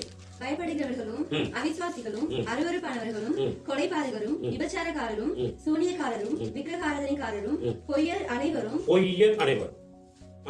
இரண்டாம் மரணமாகிய அக்கினியும் கந்தகமும் எரிகிற கடலிலே பங்கடைவார்கள். பொய் பேசுகிறவனுக்கு ஒரு பங்கு உண்டு. அந்த பங்கு எங்க பிரிக்கப்பட்டிருக்கிறது அப்படின்னா, இரண்டாம் மரணமாகிய அக்கினியும் கந்தகம் எரிகிற நரக கடல்ல பங்கு கிடைக்கும். எங்க கிடைக்கும்? நரக கடலுக்குள்ள பங்கு கிடைக்கும். நரகம்னு தெரிஞ்சாங்க வந்து அது அக்கினியும் கந்தகமும் எரிகிறது. கந்தகம் அதாவது எங்களை வந்து பொசுக்காக சூடும், தாக்கும். சரி, அப்ப அந்த அளவுக்கு நரக தண்டனையை கொடுக்கக்கூடிய. அப்ப நரக தண்டனை யாருக்கு? இரண்டாம் மரணம். அப்ப முதல் மரணம் சரீரத்துக்கான மரணம் இந்த உலகத்தில் என்ன செஞ்சிடும்? சம்பவிச்சது. இரண்டாவது மரணம் தேவன் கொடுக்கிற தீர்ப்புல கிடைக்கக்கூடிய தண்டனை. தேவன் தீர்ப்புல கொடுக்கக்கூடிய தண்டனை வந்து நேர நரகத்துக்கே போய் சேர்ந்துருவோம் போய் பேசுறாங்க. சரி, அப்ப நம்மளாம் நல்லா கவனிங்க. தாய் தகப்பன் வந்து நீங்க சாதாரணமான முறையில ஒரு பிள்ளைகளை வளர்த்துட்டு இருக்கீங்க. உங்க பிள்ளைகளுக்கு என்ன சொல்லி கொடுக்குறீங்க அப்படின்னா, தெளிவா போய் சொல்லி கொடுக்குறீங்க. இப்ப போற பாசுறது கேட்டாக்க இப்படி சொல்லி, சிஸ்டர் கேட்டாக்க இப்படி எல்லாம் செஞ்சு சொல்லி இப்படின்னு சொல்லி மிக தெளிவா சொல்லி கொடுத்தா அனுப்புறது. நல்லா கவனி. இது உங்களுடைய பிள்ளைகளுடைய வாழ்க்கைய எங்க கொண்டு போய் சேர்க்கும் அப்படின்னு சொன்னா, நரக தண்டனைக்கு என்ன செஞ்சிடும்? கொண்டு போயிட்டு விடும். இதை செய்யற தாய் தகப்பன்மார் தயவு செஞ்சு நீங்க உங்களை அவதானிச்சு கொள்ளுங்க. அந்த மாதிரி வேலை ஒரு நாள் என்ன செஞ்சாங்க உங்க பிள்ளைகளுக்கு செய்ய போயிடாதீங்க. தானே? அப்ப இங்க வந்து பொய்யை பேசுவதற்காக அங்க சாத்தானுக்கு தன்னுடைய இருதயத்தை என்ன பண்ணிட்டான்? நிரப்பி விட்டான். இப்படி கேட்டு திருப்பி கேட்கிறான், அதை விற்கும் என்ன அது உன்னுடையதாக இருக்கவில்லையோ? அதை விற்ற பின்னும் அதன் கிரயம் உன் வசத்தில் இருக்கவில்லையோ? நீ உன் இருதயத்திலே இப்படிப்பட்ட எண்ணம் கொண்டது என்ன? நீ மனுஷனிடத்தில் அல்ல தேவனிடத்தில் பொய் சொன்னாய் என்றான். நல்ல கவனிங்க. நம்ம கிட்ட இருக்கிற எல்லா வருமானங்கள், நாங்க போயிட்டு வேலைக்கு போறோம், எங்களுக்கு சில நாங்க சொல்லுகளை செய்யறோம், எங்களுக்கு கிடைக்கக்கூடிய வருமானங்கள் எல்லாம் எங்க கைக்குள்ள இருக்கு. கைக்குள்ள தான் இருக்கு. நீங்க பழைய ஏற்பாட்டில் பாத்தீங்கன்னா சொன்னா தசம பாகம் என்று சொல்லப்படும். ஆனா புதிய ஏற்பாட்டில் சொல்லப்படுகிற பொழுது எப்படி சொல்லப்படுறது சொல்லி பாத்தீங்கன்னா, சதுசேயர் பரிசேயர்களுடைய, அதாவது வேதபாரகரும் பரிசேயர்களுடைய நீதியிலும் உங்களுடைய நீதி மேன்மை உள்ளதாக இருக்க வேண்டும் சொல்லி ஆண்டவர் சொல்றார். அப்ப அங்க 10 ரூபாய் கொடுனா இங்க நாங்க அதுக்கு மேலதிகமா கொடுக்க வேண்டும். அப்ப அங்க நாங்க அதையும் கொடுக்காம பாடுறது இல்ல. புதிய பாட்டு வரும்போது நிறைய பேர் புதிய பாட்டுல காணிக்கை தசமத்தை சொல்லவே இல்லை அப்படிமா தானே, சொல்லவே இல்லாம இல்ல. நான் கர்த்தருக்கு பயப்படுகிறேன், நான் கர்த்தருக்கு கீழ்ப்படிந்து நடக்கிறேன் என்றதுக்கு அடையாளமாக தான் காணிக்கைகளை தசம பாத்திர கர்த்தருக்கு நான் என்ன செய்ய கொண்டு போயிட்டேன், நான் கொடுக்கிறேன். நல்லா புரிஞ்சுக்கணும். கர்த்தருக்கு பயப்படுகிறேன், கர்த்தருக்கு கீழ்ப்படிந்து நடக்கிறேன் சொல்றதுக்கு ஒரு அடையாளம் வேணும். அந்த அடையாளம் தான் என்ன அப்படின்னு பாத்தீங்கன்னா, கர்த்தர் கொடுக்க சொன்ன விஷயத்துல நான் தவறாம என்ன செய்யறேன், நான் கொடுத்து கொண்டிருக்கிறேன். கட்டாயம் கொடுக்க வேணும். அவனவன் விசனமயம் அல்ல, கட்டாயமயம் அல்ல. தன் இருதயத்தில் நிர்ணயித்தபடி என்ன செய்யப்பட வேண்டும், கொடுக்க வேணும். உற்சாகமாக கொடுக்கிற இடத்துல தேவன் பிரியமாக இருக்கிறான்னு சொல்லி வேத வசனம் தெளிவாக என்ன செய்யப்பட்டிருக்கிறது, சொல்லி இருக்கிறது. நல்ல கவனி. அப்படின்னு என்ன இருக்கு அப்படின்னா, நீ கொடுக்கிறதுக்கு விசாரப்பட வேண்டிய அவசியம் இல்லை. நீ அது மட்டும் இல்லாம நீ கட்டாயப்படுத்தி நீ வந்து நான் கட்டாயம் கொடுத்து தான் ஆகணும் அப்படின்னு கட்டாயப்படுத்துறதுக்குள்ள கூட நீ என்ன செய்யக்கூடாது, நீ செய்யக்கூடாது. நீ ஒண்ணு நிர்ணயிச்சினா நிர்ணயிச்சது சரியான ஒரு கருத்துக்கு என்ன செய்ய முடியும், நீ கொடுத்து விட வேண்டும். சரி, இதான் மிக முக்கியம். இப்ப 2 பக்கம் இப்ப வச்சுட்ட, நான் நிர்ணயம் பண்ணிட்டு நான் 50,000 காசு கொடுக்கணும் அப்படின்னு நிர்ணயம் பண்ணிட்டேன்னா, நிர்ணயம் பண்ணதை கொண்டு போய் நான் கொடுத்துட்டேன், விஷயம் முடிஞ்சு. ஆனால் ஒரு பங்கை ஒளிய வச்சுட்டு போயிட்டு தேவன் சமூகத்தில் உட்கார்ந்து தேவனுக்கு முன்பதாகவே அவன் பொய்ய பேசுறதுதான் அவனுடைய வாழ்க்கையில் ஏற்பட்ட மிகப்பெரிய காரியம். நல்ல கவனி. தேவனுடைய சபையில தானே நீங்க சங்கீத புத்தகத்தை நீங்க வாட்சி பார்க்கலாம். நீங்க தானே 82வது சங்கீதம் நினைக்க வந்து நீங்க நல்லா கவனிங்க. சகல பிரஸ்தாபத்தை பார்க்கிலும் தேவன் தம்முடைய வார்த்தையை பிரஸ்தாபப்படுத்திருக்கிறார் வேறு சொல்லுகிறது. நல்ல கவனி. தேவனுடைய சபைக்குள்ள அட்டூழியங்கள் இருக்கக்கூடாது. இங்க போய் களவு ஏமாத்து வேலை என்ன செய்யக்கூடாது, இருக்கக்கூடாது. இங்க ஒளி மறைவில்லாத ஒரு சமத்துவம் உள்ள ஒரு வாழ்க்கை சபைக்குள்ள என்ன செய்யணும், இருக்க வேண்டும். சரி, யாரையும் உயர்வாக தாழ்வாக நாங்கள் இடை கொடுத்து இடம் கூட்டியெல்லாம் நாங்கள் யாரையும் என்ன செய்யக்கூடாது, பார்க்கக்கூடாது. தேவனுடைய பிள்ளைகள் என்ற நோக்கம் எனக்குள்ள இருந்தா பொம்பளை பிள்ளைகளை பார்த்து என்ன செய்வேன், நான் சகோதரிகள் என்று சொல்லுவேன். ஆம்பளை பிள்ளைகளை பார்த்து என்ன சொல்வேன், நான் சகோதரர்கள் என்று சொல்லுவேன். அப்ப சகோதரர்கள் சகோதரிகள் என்றதான ஒரு காரியம் மட்டும் அந்த சபைக்குள்ள என்ன செய்வேன், இருக்கவே. அங்க உயர்வு தாழ்வு இதெல்லாம் இருக்கவே கூடாது. நல்ல கவனி. ஆண்டவர் மிக மிக அருமையான முறையில் எனக்கு என்ன செய்ய காரியத்தை சொல்றார். அது மட்டும் இல்லாம ஆதி சபையில ஆண்டவர் கொண்டிருக்கிறதான அந்த சபை மேல வச்சிருந்ததான பற்றுதல் எப்படின்னு சொன்னா, அந்த சபைக்குள்ள பரிசுத்தம் இருக்க வேண்டும் என்றதை தேவன் விரும்பினார். பரிசுத்தம் இருக்க வேண்டும். அங்க அசுத்தம் உள்ள நுழையக்கூடாது. சரி, அங்க இருக்கிற ஆதி சபையில ஜனங்கள் எல்லாம் கூடி வருகிற பொழுது அங்க என்ன செய்யணும், எல்லாரும் பரிசுத்தத்தோடு தேவனை நோக்கி என்ன செய்ய வேண்டும், ஆராதிக்க வேண்டும். இந்த நோக்கம் தேவனிடத்தில் அந்த நாட்கள் என்ன செஞ்சு இருந்துச்சு. இந்த நாட்கள் இல்லையான்னு நீங்க என்ன செய்யலாம், கேள்விகள் நீங்க என்ன செய்யலாம், அதிகமாக நீங்க என்ன செய்யலாம், எழுப்பலாம். அது காரணம் தெரியுமா, இந்த நாட்கள்லையும் கர்த்தரிடத்துல அந்த காரியம் இருக்கிறது. ஒரு விஷயம் தான் என்ன அப்படின்னா, அனுப்பப்பட்டவர்கள் அப்போஸ்தலர்கள் என்று அந்த ஜனங்கள் விசுவாசிக்க வேண்டும். எந்த ஜனங்கள் விசுவாசிக்க வேணும்? இப்ப அனனியாவும் சப்பிராலும் அநியாயமா சாக போறாங்க, செத்து போயிருவாங்க. அப்ப அவங்க செத்துதான் கூட முடிஞ்சு போச்சு. ஆனா சபையில கூடி வர்ற ஜனங்களுக்கு ஒரு பயம் வரணும். இவங்க சாதனாக்கள் இல்ல, இயேசு கிறிஸ்துவால் அனுப்பப்பட்ட அப்போஸ்தலன், இயேசு கிறிஸ்துவினால நியமிக்கப்பட்ட அவருடைய ஸ்தானாதிபதி, அவருடைய ஊழியக்காரன் என்றத அந்த ஜனங்கள் எல்லாரும் கண்டு பயப்பட வேண்டும். அவர்களுக்கு கனம் கொடுக்க வேண்டும், அவர்களை மதிக்க வேண்டும். எப்படி மதிக்கணும்னா, அவங்களை பரிசுத்த ஆவியானவராக தேவனாக அவங்க என்ன பண்ணணும், அவங்க மதிக்க வேண்டும் என்றதுதான் தேவனாக தெளிவாக விளம்புகிறார். நல்ல கவனிங்க. அப்ப இன்றைக்கு காலகட்டத்துக்குள்ள ஏன் அது இல்லைன்னா, அன்றைக்கு இருந்த அப்போஸ்தலருடைய குணாதிசயமும் அவனுக்குள்ள இருந்த தேவ பயமும் அவனுக்குள்ள இருந்ததான தேவ பக்தி வைராக்கியமும் இதுக்கு எனக்கிட்ட கூட கிடையாது. நீங்க புரிஞ்சு கொடுங்க. நீங்க ஏன் அப்படி, நாங்க வேதத்தை படிக்கிறோம், வேதத்தை படிச்சு காரியங்களை போதிக்கிறோம். சில நேரங்களில் நாங்களும் தவற விடுகிறோம். சத்தியம் சத்தியமாக ஜனங்களுக்கு என்ன செய்ய மாட்டேங்குது, போக மாட்டேங்குது. சத்தியத்தை அறிவார்கள், சத்தியம் அவர்களை விடுதலை ஆக்கும். ஆவியானவர் எங்கு உண்டோ அங்கே விடுதலை உண்டு. அப்ப எங்க நீங்க பார்த்து எங்க பார்த்தாலும் இப்ப என்ன நடக்குது பாத்தீங்கன்னா, இன்னைக்கு ஊழியம் என்றதான ஒரு ரீதியில கலந்து எல்லா ஊழியத்துக்கு ஊழியக்காரர்கள் அவ்வளவு பேரும் என்ன பண்றாங்கன்னா, நல்லா கவனிங்க, சும்மா இருந்து சாப்பிடலாம் நினைச்சுக்கிட்டே நினைச்சிட்டு இருக்கோம். கத்தோடைய சமூகத்தை எனக்கு தெரியும், சும்மா இருந்து சாப்பிட்டுக்கலாம் நம்ம பாட்டு. ஏன்னா 4 பேர் கொடுப்பாங்க, நம்ம நினைச்சிட்டு இருக்காங்க, சாப்பிட்டு இருக்கலாம். அப்ப இன்னைக்கு ஊழியக்காரர் சுகபோகமான வாழ்க்கையை நாடி தெரியும். சரி, அப்ப சுகபோகமான வாழ்க்கையை நாடி தெரிஞ்சுக்கிறதுனால அவனுக்குள்ள அவன் நடத்தி கொண்டிருக்கிற சபைக்குள்ளேயே தேவ ஆவியானவர் இல்ல. அப்ப எப்படி அங்க தேவ பயம் வரும்? நல்லா விளங்கி கொள்ளுங்க. நீங்க அப்ப தேவ பயம் அங்க வர்றதுக்கு சான்சஸ் கிடையாது. தேவ பயம் வரணும் அப்படின்னா தேவன் ஒரு விடுதலை கொடுக்கணும். இங்க நீங்க பார்த்து சில பேருடைய வாழ்க்கை, நான் சில ஆரம்ப நாட்கள் சொன்ன விஷயங்கள் அத்தனை என்ன செஞ்சு அவங்க வாழ்க்கையில் அவ்வளவு நடந்து முடிஞ்சு போச்சு. இவங்களுக்கு இது நடக்கும், இது நடக்கும், இது நடக்கும் சொன்ன அத்தனையுமே ஆண்டவர் சகலத்தையும் நடத்தி காண்பிச்சுட்டார். இது என்னை பெருமைப்படுத்துவதற்காக சொல்றது இல்ல, கர்த்தருடைய நாமத்துக்கு மகிமை உண்டாகுதா. ஆமென். நல்ல கவனி. அநேக காரியங்கள் அந்த விதமாக நடந்தது. சரி, ஒரு சில பேருக்கு இந்த காரியம் நடக்கும், உங்களுக்கு இந்த விஷயம் இப்படி சம்பவிக்கும் சொல்றது அத்தனை என்ன செய்யும், நடைமுறைக்கு வரும். சார், இதெல்லாம் கர்த்தர் நடத்தி கொண்டுதான் இன்றைக்கு இருக்கிறார். அந்த விஷயம் என்ன அப்படின்னா, அந்த அப்போஸ்தலனுக்குள்ள இருந்ததான பக்தி வைராக்கியம், அவனுக்கு கூட இருந்ததான தேவன் மேல வச்சிருந்த வாஞ்சை, அவனுக்கு இருந்ததான அந்த தேவ பற்றுதல் இன்னைக்கு ஒரு ஊழியக்காரன் கிட்டையும் கிடையாது. ஏன் நான் உத கொண்டு கிடையவே கிடையாதுன்னு சொல்லுவேன். நல்லா கவனி, எனக்கு டீம் இல்ல, என் கர்த்தர் தான் எனக்கு அதை என்ன செய்ய நாளுக்கு நாள் வர்த்திக்க பண்ண வேண்டும். நல்ல கவனி. சரி, அப்ப அந்த சபையில எல்லாம் இந்த ஊழியக்காரனை கண்ணம் பண்ண வேண்டும் என்றது தேவன் என்ன செய்யறார்? அவர் என்ன சொல்றார்? ஒரு எனக்கு ஊழியம் செய்தால் அவன் என்னை பின்பற்ற கடவுள். சரி, அவன் என்னை பின்பற்ற கடவுள். ஒரு எனக்கு ஊழியம் செய்தால் அவனை பிதாவானவர் கனம் பண்ணுவார்னு சொல்லி நான் வார்த்தை செய்யப்பட்டிருக்கிறது. சொல்லியிருக்கு, பிதாவானவர் கனம் பண்ணுகிறார். அப்படின்னா நீ எப்படி கனவீனப்படுத்தின? இதான் அவருடைய கேள்வி. நீ என்ன பேசிட்டு இருக்க அப்படின்னு சொல்லி அந்த அப்போஸ்தலனாகிய பேதுரு வந்து அந்த மனுஷனை பத்தி கேட்கிறார். கேட்டோன்னு அனனியா இந்த வார்த்தைகளை கேட்கவே விழுந்து ஜீவனை விட்டான். மரணத்துக்கான காரணம் என்ன? மரணத்துக்கான காரணம் என்ன? நல்ல கவனிங்க. அவனுக்குள்ள இருந்ததான களவும் பொய். அவனுக்குள்ள இருந்ததான களவும் பொய். நல்ல கவனி. எதை களப்படுத்த? இன்னொருத்தருடைய களப்படுத்தான் அல்லி. அந்த களவு எப்படி சொன்னா சொல்லப்படுறது? வஞ்சனை. இங்க வர்ற யாருக்காவது வஞ்சகமா பார்க்கிற என்ன எனக்குள்ள இருந்தாலே நானும் செத்து போயிருவேன். நல்லா புரிஞ்சுக்கொள்ளுங்க. இங்க இருக்கிற யாரையும், சபையில கூடி வர்ற யாரையும், ஏன் புள்ளத்தான் வந்தீங்க அதை பண்ணணும், ஏன் புள்ளத்தான் அதை செய்யணும்னு சொல்லி நான் குடும்ப ஊழியத்தெல்லாம் படித்து உட்காந்துக்கிறேன்னு சொன்னா நல்ல கவனிங்க, என்னையும் கற்றுக்கொள்ள போடுவார். நானும் செத்து போயிருவேன். இதனாலதான் நீங்க பார்த்துட்டு இருப்பீங்க, நான் வந்து சபைக்குள்ள தேடிக்கிட்டு இருப்பேன் யாருக்கிட்ட எந்த வரம் இருக்குது, யாரை எடுத்து கத்திற்காக பயன்படுத்தலாம் தேடிட்டு இருப்பேன். என் குடும்பத்துக்குள்ள நான் யாரையும் என்ன செய்யிட்டு இருக்க மாட்டேன், நான் தேடிட்டு இருக்க மாட்டேன். ஏன்னா எனக்கு அந்த வஞ்சனை என்ன செய்யக்கூடாது, இருக்கக்கூடாது. அந்த வஞ்சகத்துக்கு கர்த்தர் விரோதியாக இருப்பார். நல்ல கவனி. அதே மாதிரி கர்த்தருடைய சமூகத்துக்கு வரும்பொழுது, கர்த்தருடைய சமூகத்துக்கு கொண்டு வரும்பொழுது நீ வஞ்சனையா எதை என்ன செஞ்சிடாத, கொண்டு வந்துடாது. வஞ்சனையா கொண்டு வந்தினாலே போச்சு உன்னுடைய வாழ்க்கை. அவ்வளவுதான். உன் மாக்கு செய்கிற தொட்டி முதல் கொண்டு எல்லாத்தையும் கர்த்தர் என்ன பண்ணிடுவார், நிர்மூலமாக்கிடுவார். ஒண்ணுமே இருக்காது.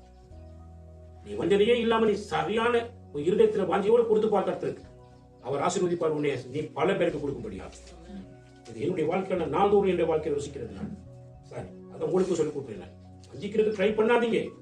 சரி, அவங்களிடத்துல வஞ்சகம் இருந்தது, களவு இருந்தது, பொய் இருந்தது. சரி, அதே மாதிரி ஊழியக்காரனை கனம் பண்ணாத ஒரு பெரிய பாவம் அவனுக்கு என்ன செய்ய இருந்துச்சு. ஊழியக்காரனை கனம் பண்ண, ஊழியக்காரன் தேவனால் நியமிக்கப்பட்டவர் என்று சொல்லி என்ன செய்யல, கனம் பண்ணவில்லை. பிள்ளைகள் அடிக்கிக் கொண்டே போகணும் அந்த மனுஷன். சரி, சொன்ன உடனே விழுந்து ஜீவன் உடனே கீழே விழுந்துட்டு அப்படி என்ன அர்த்தம்? அப்படி நல்ல கவனிங்க. தேவ வல்லமை ஒரு மனிதனிடத்துக்குள்ள வரும் பொழுது, சரி நல்ல கவனிங்க, அது ஒரு தவறான ஒரு பாவியான ஒரு மனுஷனிடத்துல வந்து அது நிலைச்சிருக்கக்கூடிய வேலை செய்யாது. அவனை அப்படியே தள்ளி விட்டுருக்கீங்க. சரி, அது அப்படியே விழுந்து அந்த நிமிஷமே அவன் ஜீவனை என்ன செஞ்சிடறான், விட்டு விடுகிறான். அதுக்கப்புறம் பார்த்தீங்கன்னா அவன் அப்படி கொண்டு போயிட்டு அடக்கம் பண்ணிட்டு வந்துடுறாங்க. கொஞ்ச நேரம் கழிச்சு இப்ப முதல்ல புருஷன் போயிட்டாரு, எல்லாத்தையும் காலை சொல்லிட்டு வந்துட்டாரு. இப்ப கமுக்கமா யார் வருது? இப்ப மனைவி வந்து நுழையிறாங்க, சபைக்குள்ள வந்து நுழையிறாங்க. சரி, மனைவி இடத்துல கேள்வி எப்படி கேட்கிறான் பாருங்க, வாசிங்க. பேதுரு அவரை நோக்கி, நிலத்தை இவ்வளவுக்கு தானா வெற்றீர்கள், எனக்கு சொல் என்றான். அவள், ஆம் இவ்வளவுக்கு தான் என்றாள். பேதுரு அவரை நோக்கி, கர்த்தருடைய ஆவியை சோதிக்கிறதற்கு நீங்கள் ஒருமனப்பட்டதென்ன? இதோ உன் புருஷனை அடக்க மனிதர்களுடைய கால்கள் வாசற்படியிலே வந்திருக்கிறது, உன்னையும் வெளியே கொண்டு போவார்கள் என்றான். நல்லா கவனிங்க. பேதுரு யாரை நோக்கி, சபையாரை நோக்கி கேட்கிறான், நிலத்தில், அதாவது அவரை நோக்கி நிலத்தை இவ்வளவுக்கு தானா விற்றீர்கள் அப்படின்னு ஒரு கேள்வி வரும்பொழுது நல்ல கவனிங்க. பரிசுத்த ஆவியானவர் ஒரு மனிதனிடத்துல வரும் பொழுது அவர் என்ன செய்வார்னு சொல்லி நீங்க யோவான் புத்தகம் 16ஆம் அதிகாரத்துல கொஞ்சம் வாசிங்க. அப்பதான் உங்களுக்கு அவருடைய விளப்பத்தை நீங்க கண்டுபிடிக்கலாம், சரியா கண்டுபிடிக்கலாம். யோவான் புத்தகம் 16ஆம் அதிகாரத்துல 8ஆம் வசனத்தை வாசிங்க. அவர் வந்து பாவத்தை குறித்தும் நீதியை குறித்தும் நியாயத்தீர்ப்பை குறித்தும் உலகத்தை கண்டித்து உணர்த்துவார். இப்ப பரிசுத்த ஆவியானவர் என்ன பண்ணுவார்னா பாவத்தை கண்டித்து உணர்த்துவார். பாவம் கண்டிக்கப்படுகிறது.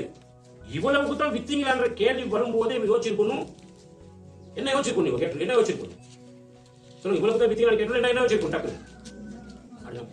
பைபிள் சொல்லுது, வசனத்தை வாசிங்க. பாவத்தை மறைக்கிறவன், தன் பாவங்களை மறைக்கிறவன் வாழ்வடையான், அதை அறிக்கை செய்து விட்டு விடுகிறவனோ இரக்கம் பெறுவான்னு சொல்லிக்கிற வேதத்தில். சரி, பாவத்தை மறைக்க கூடாது யாருமே. பாவம் கண்டித்து உணர்த்தப்படும். நம்முடைய வாழ்க்கையில எல்லாருடைய வாழ்க்கையில அது நடக்கும். கையில சம்பளம் எடுத்தோடனே ஆண்டவருக்கு ஒரு காரியத்தை கொடுக்கணும்னு உள்ளத்துல பேசும். அது உள்ளத்துல பேசும்போது இது நம்ம என்ன பண்ணுவோம், நம்ம குடும்பத்தை அடுத்த கட்டத்தை குடும்பத்தை சிந்திக்க ஆரம்பிச்சிடும். கையில ஒரு 10,000 காசு கிடைச்சிருச்சு சொன்னா ஆண்டவருக்கு 2,000 காசு கொடுக்கணும்னு தோணுச்சுக்குமே, காணிக்க கொடுக்கணும்னு மனசு வந்துருச்சு. வந்தோடனே அடுத்த கட்டத்துல பிசாசு என்ன செய்வோம் அப்படின்னா, என் குடும்ப நிலவரத்தை உடனே கண் முன்னால காட்டுவோம். காட்டுன உடனே அது 2,000 கொடுக்கணும்னு நினைச்ச அடுத்த செகண்ட்ல என்னுடைய மனநிலை மறுபக்கம் என்ன செய்ய வைக்கும்,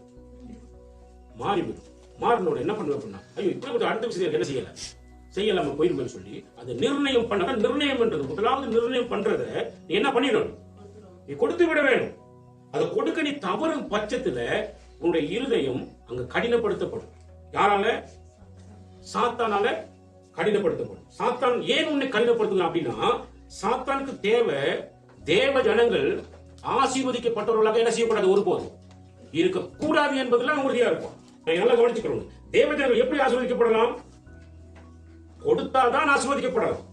கொடுக்கலன்னா என்ன செய்யல, ஆசீர்வாதம் பெற்றுக்கொள்ள முடியாது.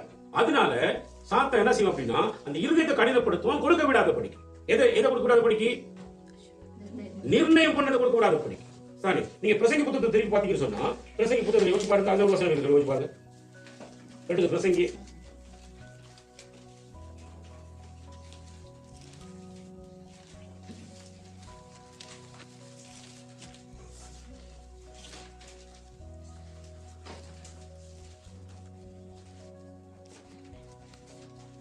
பிரசங்கி புத்தகம்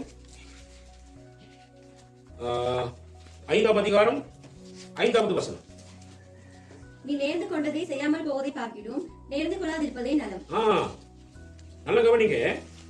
அடுத்த வசனம் சொல்லுது, உன் மாம்சத்தை பாவத்துக்கு உள்ளாக்க உன் வாய்க்கு இடம் கொடுக்காதுங்கிற. உன் மாம்சத்தை என்ன செய்யக்கூடாது, பாவத்துக்கு உள்ளாக்குறதுக்கு உன் வாய்க்கு இடம் கொடுக்காது அப்படிங்கிறார். சாரி, ஏன் அப்படின்னா சொல்ற, நீ நேர்ந்து கொண்டதை செய்யாமல் போவதை பார்க்கிலும் நேர்ந்து கொள்ளாமல் இருப்பதே உனக்கு நலம். அதுக்கு மேல உள்ள 4ஆம் வசனம் சொல்லுது, நீ தேவனுக்கு ஒரு பொருத்தனை பண்ணி கொண்டால் அதை செலுத்த தாமதியாதே, அவர் மூடரில் பிரியப்படுகிறது இல்லை. நீ நேர்ந்து கொண்டதை செய். வாங்க, எப்படி ஒரு வசனம் சொல்லப்படுகிறது சொல்லு. தேவன் பேசுகிறார். நீ தேவனுக்கு முன்னுக்கு நீ ஏதாவது விஷயம் உங்களுக்கு செய்வேன், உங்களை தான் கொடுக்க நீ திட்டம் போட்டுட்டீங்கன்னா நீ உடனே என்ன செய். செஞ்சுட்டு பாரு. நீ மல்லிகை புத்தகத்தில் பார்த்தீங்கன்னா அர்த்தம் பார்க்கலாம். நீ கொடுத்துட்டு பாரு, செக்அப் பண்ணி பாரு. அதெல்லாம் ஆஸ்வதிப்பாரு, ஆஸ்வதிக்க மாட்டாங்க. என்ன செய்யும், சோதிச்சு பாரு. யாரை சோதிச்சு பார்க்கணுமாண்ணா? தேவனை சோதிச்சு பார்க்கணுமா? தேவன் சொல்ல இதை சோதிச்சு பாரு அப்படிங்கிற. நல்ல கவனி. ஆண்டவர் அவ்வளவு அருமையாக தன்னுடைய சபையில ஜனங்களுக்கு பக்தி விருத்தி உண்டாக்குறதுல அவர் அவ்வளவு வல்லமை பொருந்தியதே. ஜனங்கள் பக்தி விருத்தி அடையவே. பக்தி விருத்தி என்னது? பக்தி என்னது? மரியாதைக்குரிய பயம். யார் மேல மரியாதை இருக்கணும்? தேவனுக்கு மரியாதை இருக்கும். தேவன் மேல மரியாதைக்குரிய பயம் தான் பக்தி என்றதுக்கு அர்த்தம். நல்லா கவனிச்சு கொள்ளுங்க. சாமி, அப்ப இங்க கேட்ட உடனேயே பாவம் கண்டித்து உணர்த்தப்பட்டுச்சு. ஆனா என்ன செய்யல, இந்த சபையில என்ன செய்யல, மனம் திரும்ப இல்ல. இப்ப இங்க இருக்கிற நிறைய பேருக்கு வசனம் வரக்குள்ளேயே சில இடங்களில் பாவங்கள் என்ன செய்யப்படும், கண்டித்து உணர்த்தப்படும். கண்டிக்கும் பொழுது கத்த கடிந்து கொள்ளும் பொழுது நான் எப்படி பண்ணா சரி நித்திய பிள்ளை மாதிரி எப்படி இருக்கணும், நித்திய மாதிரி எப்படி அடிக்கடி கடிந்து கொள்ளப்பட்டும் தன் பிடரியை கடினப்படுத்துகிறவன் சகாயமின்றி சடிதியில நாசம் அடைவன். இது எப்படி வசனம்? அடிக்கடி கர்த்தர் கடிந்து கொள்ளுகிறார். ஆனா அடிக்கடி கடிந்து கொள்ளப்பட்டு நம்ம பிடரியை என்ன செய்யக்கூடாது, கடினப்படுத்தி விடக்கூடாது. என் பிடரை கடினப்படுத்தினா என்னோட நிலைமை இப்படிங்கிற சடிதியில என்ன செஞ்சோம், நாசம் அடைஞ்சு போயிடும். இப்படிங்கிற அந்த ஒரு செகண்ட் நீங்க செய்யற இந்த இப்படி தட்டுற அந்த செகண்டுக்குள்ள பாருங்க, மின்னலுடைய வேகத்தை கவனிச்சு பாருங்க. மின்னலுடைய வேகத்தை கவனிச்சு பாத்தீங்கன்னா அது ஒரு செகண்ட்ல கூட உங்களுக்கு ஒரு செகண்ட் மைக்ரோ செகண்ட் சொல்லுவாங்க இல்லையா. மின்னல் வர்றது அப்படித்தான் இருக்கும். அது இப்படி இருக்காது, அது மைக்ரோ செகண்ட் அப்படி ஒரு வேகத்துல வரும். ஒளி பிம்பத்தின் ஆண்டுகள் அப்படி எல்லாம் பேசுவாங்க பாருங்க. நீங்க சில படிக்கலாம், நீங்க அறிவியல் படிக்கும்போது நீங்க ஒளி பிம்பத்தின் ஆண்டுகள்னா படிக்கலாம். ஒளி பிம்பம் வரும்போது அது அப்படி ஸ்பீட்ல வரும். சரி, அப்ப என்ன யோசிச்சு பாருங்க, தேவனிடத்துல இருந்து சடிதியில உனக்கு ஒரு ஆபத்து வருதுன்னா அது எப்படி வரும்னு கொஞ்சம் சிந்திச்சு பாருங்க. நீ விளையாடுற அது கடவுளுக்கு, ஆனா கடவுள் உங்களோட விளையாடுவார். நீங்க கடவுளுடைய பிள்ளைகளா இருந்தீங்கன்னா அப்பாவை வந்து உங்களோட விளையாண்டுட்டு இருப்பார், அம்மாவை வந்து உங்களோட விளையாண்டுட்டு இருப்பார், நல்ல சகோதரன் உங்களோட கூட இருப்பார், சரி நல்ல நண்பனாக உங்களோட கூட இருப்பார். அதுக்கு எல்லாம் எப்படி இருப்பார்னா, நீ கர்த்தருக்கு முன்பதாக உண்மையா இருந்தீங்கன்னா அவர் உன்னோட அவரும் என்ன செய்வார் வந்து இருப்பார். அதுதான் மிக தெளிவான உண்மை. நீ எப்ப கர்த்தரிடத்துல நீ உண்மை இல்லாம போறியோ அப்ப கர்த்தர் உன்னிடத்துல என்ன செய்ய மாட்டாரு, அப்படி விட மாட்டார். சரி, அவருடைய காரியத்தில் அவர் ரொம்ப கவனமாக என்ன செய்வார் இருப்பார். ரொம்ப கவனமாக என்னுடைய வாழ்க்கை நாள்தோறும் நிமிஷம் தோறும் நம்மளை ஆராய்ச்சி பார்த்துட்டே போகும். பாவம் கண்டித்து உணர்த்தப்படுகிற வேலையில உடனே மனம் திரும்பிட வேண்டும். இந்த சப்பீரனுக்கு அந்த மனம் திரும்புகிற என்ன செய்யல, அவருடைய வார்த்தையில கேட்கிறான் இல்லையா, இவ்வளவு தான் வித்தீங்களா அப்படின்னு ஒரு கேள்வி கேட்கிறான்னா யாரு கேட்கிறாரு, பரிசுத்த ஆவி கேட்கிறாரு. பரிசுத்த ஆவி கேட்கணும் என்ன பண்ணிருக்கணும், இல்லைங்க இல்ல சுவாமி இல்ல ஆண்டவனே இல்ல போதகரே இவ்வளவு விற்கல, சரி இவ்வளவு வித்த ஒரு பங்கு என்ன செய்ய மாப்பிள்ளை நினைச்சிட்டாரு. என்னடா இது, மாப்பிள்ளையை மாட்டி விட்டுற கூடாதுங்கிறதுக்காக நீங்க வந்து போய் பேசுவீங்களா? இல்ல மனுஷியை மாட்டி விட்டுற கூடாதுங்கிறதுக்காக நீங்க புரிதங்கார வந்து போய் பேசுவீங்களா? கர்த்தரிடத்தில் இதை செய்ய இயலுமா? உன்னால செய்ய முடியுமா? செய்யலாம், ஒரு நாளும் செய்யல. சரி, அப்ப நீ வந்து உன்னுடைய கணவனை எங்க கொண்டு போய் சேர்க்கணும்? கணவனுக்கு எந்த வழியை நீ காட்டணும்? உன் கணவன் வந்து எந்த சூழ்நிலையிலையும் உனக்கு முன்னால ஒரு பொய்யை செஞ்சுட்டு, உனக்கு முன்னால ஒரு வஞ்சனையான காரியத்தை பண்ணிட்டு அவன் நரகத்தை தலைவிடக்கூடாது என்ற ஒரு மிகப்பெரிய பொறுப்பு ஒவ்வொரு மனைவியானவருக்கும் இருக்க வேண்டும். மனைவியான என்ன யோசிக்கிறோம்னா, நான் என் கணவனை தாங்குகிற சரீரமாக நான் இருக்க வேண்டும். என் கணவனை தாங்குகிற சரீரமாக இருக்க வேண்டும். என் சரீரம் இல்லைன்னா நல்ல ஆட்டம் கண்டு போய் ஒன்று யோசிக்கிறேன். என் சரீரம் எப்பொழுதுமே என் தலையை தாங்கத்தக்க சரீரமாக, பலனுள்ள சரீரமாக இருக்க வேண்டும். ஒரு மனைவியானவர்களுடைய வாழ்க்கையில சிந்திக்க வேண்டும். அதே போலதான் சானே கணவனும் தன்னுடைய வாழ்க்கையில தன்னுடைய மனைவியை தன் சரீரமாக என்ன செய்யணும்? நேசிக்க வேண்டும். சரீரமாக நேசிச்சு என்ன செய்யணும்? நான் புத்தி சொல்லி இந்த மனைவி சரியான பாதை நடத்தி நேரம் கொண்டு போய் எங்க சேர்க்கணும்? எங்க கொண்டு போய் சேர்க்கணும்? 1 பேதுரு புத்தகம் 3ஆம் அதிகாரம் எடுங்க. 7ஆம் வசனம் வாசிங்க. அந்தபடி புருஷர்களே மனைவியானவள் பலவீன காரணமாய் இருக்கிறபடினால் உங்கள் ஜெபங்களுக்கு தடை வராதபடிக்கு நீங்கள் விவேகத்தோடு அவர்களுடனே வாழ்ந்து உங்களுடனே கூட அவர்களும் நித்திய ஜீவனாகிய கிருபையை சுதந்திரத்துக் கொள்ளுகிறவர்களானபடினால் அவர்களுக்கு செய்ய வேண்டிய கணத்தை செய்யுங்கள். அப்ப என்ன நடக்குது அப்படின்னா, பலவீனமான பாண்டவ மனைவி, அப்ப பாண்டவன் சொல்லு கூட சரீரமும் என்னது? பலவீனமான பாண்டவன். அது நீங்க 1 தெசலோனிக்கேயர் புத்தகம் 4 வாசிக்கலாம். நல்லா கவனிங்க. இப்ப இப்படி இருக்கும் பொழுது நாங்க 2 பேருமே நித்திய ஜீவனுக்கு போக வேண்டும். ஏதோ கர்த்தர் சபைக்குள்ள ரட்சிப்பை கொடுத்த ஒவ்வொருத்தரும் என்ன செஞ்சுட்டு இருக்காரு? எதிர்பார்த்து கொண்டிருக்கிறார். இந்த சபையில ரட்சிப்பை பெற்றுக்கொண்ட அனனியா சப்பிரா 2 பேரோட வாழ்க்கையிலையும் நாள்தோறும் சபைக்கு போனாங்க, வந்தாங்க, கர்த்தருடைய வசனத்தை கேட்டாங்க, தானே இதெல்லாம் நடந்துகிட்டு தான் இருந்துச்சு. ஆனால் அவர்கள் ஒருபோதும் தங்கள் பாவத்துக்கு மனம் திரும்பாத பாவிகளா தான் பண்ணிட்டு இருந்தாங்க. சபையில உட்கார்ந்து நீ சபைக்கு வா போ, ஆனா நீ மனம் திரும்பாம சபைக்குள்ள உட்கார்ந்துருக்க. உன்னுடைய வாழ்க்கையில் ஒரு மனம் திரும்புதல் வேண்டும். நீ பாவத்துக்கு மனம் திரும்ப வேண்டும். நீ பாவத்துக்கு பயப்பட வேண்டும். பாவத்தினுடைய வாழ்க்கையை நீ தூரப்படுத்த வேண்டும். ஒரு சிறு பாவம் உனக்குள்ள இருந்துச்சு சொன்னா உன்னை அப்படியே காலி பண்ணி கொண்டு போய் என்ன செஞ்சு நடந்து கொள்வாங்க. பொய்யர்கள் 2ஆம் மரணத்தை என்ன செஞ்சிருவாங்க? அவர்களுக்கு பங்காக பெற்றுக் கொள்வாங்க. நல்லா கவனிச்சு கொள்ளுங்க. நீங்க கேட்ட கேள்விக்கு என்ன பதில் சொல்லிக்கணும்? ஐயோ இல்லாண்டவனே, என் புருஷன் அப்படி வைக்கிற, இப்படித்தான் செஞ்சாரு சொல்லிக்கணுமா இல்ல? உண்மை தன்னுடைய நல்லா யோசிச்சு பாருங்க. அப்பா சொல்லி கொடுத்தா என்ன? அப்பா சொல்லி கொடுத்தா என்ன? அம்மா சொல்லி கொடுத்தா என்ன இருக்கும் நீங்க வாழ்க்கை? என்னுடைய ஆத்துமாவை நான் அழிவில் இருந்து காத்துக்கொள்றதுக்கான ஒரு அவதானம் உள்ள ஒரு மனுஷனாக நான் இருக்கவேன். நல்லா புரிஞ்சு கொள்ளுங்க. அடுத்தவன் சொல்லி கொடுத்தா உனக்கு என்ன பிரச்சனை? உங்க தாய் தப்பி சொல்லி கொடுத்தானா, இல்ல உன்னுடைய நண்பர்கள் சொல்லி கொடுத்தாலும், உனக்கிட்ட தவறான சொல்லி கொடுத்தா, உனக்கிட்ட பொய்ய சொல்லி கொடுத்தா, உனக்கு களவான காரியங்களை சொல்லி கொடுத்தா, நீ நல்லா புரிஞ்சுக்கொள். அதுல நீ உன்னை காத்துக்கொள்ள வேண்டும். ஏன்னா என்னுடைய ஆத்மாவுக்கு தனியாக அனுப்பப்பட்டவர் பரிசுத்தாவியானவர். அப்ப அந்த பரிசுத்தாவின் மூலமாக என்னுடைய ஆத்மாவை நான் காத்துக்கொள்ள வேண்டும். ஏன் ஆத்மாவை நான் காத்துக்கொள்றது தவறுகிறேன்னு சொன்னா யோசிச்சு பாருங்க. எப்படிப்பட்ட ஒரு முட்டாள்னு சொல்லி பாருங்க. இந்த சபையில புருஷனுக்காக போய் பேச வார, யார்கிட்ட போய் பேச வார? கர்த்தரிடத்துல போய் பேச வருவியா? உன்னுடைய ஆத்மாவை நீ இப்ப எப்படி இழந்துட்ட? எதுக்கு ஒருமனப்பட்டு இழந்த? பாவ காரியத்துக்கு ஒருமனப்பட்டு இழந்த ஆத்மாவை நீ இழந்து விட்டாய். பரிதாபத்துக்குரிய விஷயம், மிகவும் பரிதாபத்துக்குரிய விஷயம். நல்ல கவனிங்க. உங்க ஒவ்வொருத்தருடைய வாழ்க்கையில் ஒவ்வொருடைய ஆத்மாவும் மிக மிக மிக மிக முக்கியம். உங்க ஆத்மாவை நீங்க காத்துக்கொள்ளுங்க. அப்பா போய் சொல்லி கொடுத்தா அப்ப கேளுங்க, என்னப்பா போய் சொல்லி கொடுக்குறீங்க? அம்மா ஏமா போய் சொல்லி கொடுக்குறீங்க? நீங்க பயப்படாம கேளுங்க. என் ஆத்மா பரவாயில்லையாப்பா, நடந்து போறது பரவாயில்லையாமா, தாராளமா கேளுங்க. அது நல்ல விஷயம். அப்பதான் அவங்களுக்கும் பாவம் என்ன செய்யப்படும்? கண்டித்து உணர்த்தப்படும். சாரி, கேட்டவனே அவ்வளவு சேர்த்து போயிட்டான். நல்லா புரிஞ்சுக்கணும். அடுத்து வருகிற வசனத்தை நீங்க பாத்தீங்கன்னு சொன்னா சாரி, அப்ப என்ன நடக்குது அப்படின்னா, அந்த வசனத்துல எல்லாருக்கும் பயம் உண்டாகுச்சு. எங்க தேவ சபையில் எல்லாத்துக்கும் பயம். அதைத்தான் ஆண்டவர் எதிர்பார்த்தார். இந்த 2 பேருடைய காரணத்தினால அங்க இருக்கக்கூடிய 2000 பேருடைய வாழ்க்கை என்ன செஞ்சிடக்கூடாது, நாசமா போயிடக்கூடாது. நல்ல கவனி. ஏன்னா பேதுரு 12 பிரசங்கத்துல 3000 பேர் ரட்சிக்கப்பட்டாங்க. அப்ப அந்த சபையில எவ்வளவு பேர் இருந்திருக்குன்னு கொஞ்சம் யோசிச்சு பாருங்க. இந்த 2 பேருக்கு கர்த்தர் கொடுத்த தண்டனை நிமித்தமாக அங்க இருந்த 3000 பேருக்கும் தேவ பயம் என்ன செஞ்சுச்சு வந்துச்சு. 2 பேருக்கு தண்டனை கொடுக்காம இருந்திருக்காருன்னா அந்த 3000 பேருக்கு பயம் வந்திருக்காரு. அப்ப கர்த்தர் எதை விரும்புகிறார்? சீர்படுத்துதலை விரும்புகிறார். சீர்படுத்துதலை. ஒரு சீர்படுத்துதல் வர வேண்டுமா இருந்தா சில காரியங்களை நாம் இழக்க வேண்டிய என்ன செய்யும் வர வேண்டும். நல்ல கவனி, என்னுடைய ஆத்மா எனக்கு மிகவும் முக்கியம். கர்த்தருக்கு பயப்படுகிற மனுஷன் ஆசீர்வதிக்கப்படும். அப்படின்னா என்ன மாதிரி ஆசீர்வாதம்? நித்திய ஜீவனுக்குள்ள என்ன செய்யணும் போய் சேருங்க. ஆகையினால கணவன் வேலை செஞ்சாலும் மனைவி வேலை செஞ்சாலும் கண்ணு முன்னால் ஒரு விஷயம் நடக்குதுன்னா கட்டாயம் ஒருத்தருக்கு ஒருத்தர் நீங்க என்ன செய்யுங்க, புத்தி சொல்ல பழகிக்க.